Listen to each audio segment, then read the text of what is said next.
Hi everybody, this is Rex at Watson's Marine, bringing you a couple of new baits we're going to add on to this year. Some stuff that's already selling like crazy, so if you get a chance, come in and see it. We'll have a lot of this stuff here when we have our open house, February 3rd, 4th, and 5th.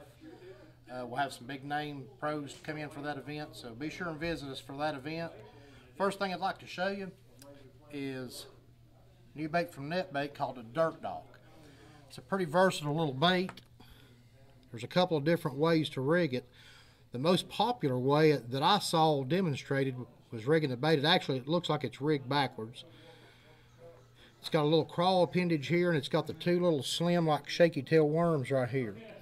And this bait, what happens when you throw it out there and the bait's falling, these little legs come up and kind of kick with the bait as it falls. Then when the bait's on the bottom and you drag it along the bottom, those little legs are wiggling, kicking, got little paddles here on the end. Then when you stop it, that little crawfish will sit up there and these legs will still kind of filter around in the water and move a little bit.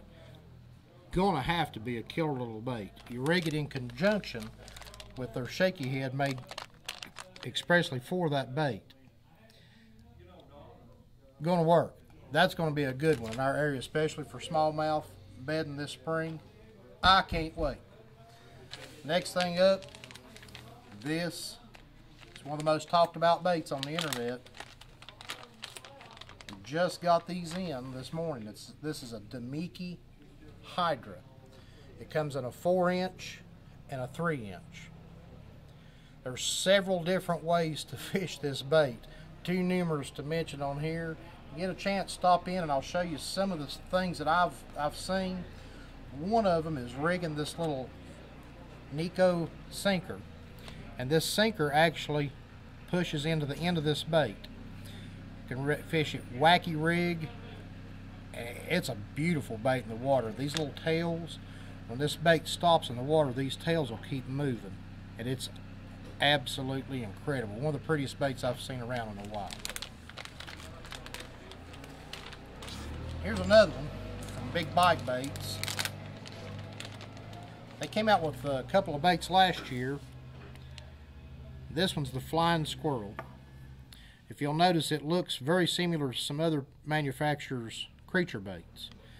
The one main difference is these tails, these little ends on this bait float.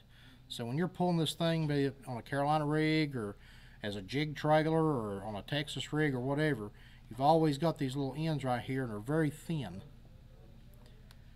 And those little ends float. It'll give a lot more movement in the water. That's another one I look forward to fishing this spring too. That's about it for this go around, but we just had bass class down here tonight. Had another great one with Eddie Reasoner with Lawrence Electronics. Got a lot of events coming up, so be sure and get down here and see us real soon.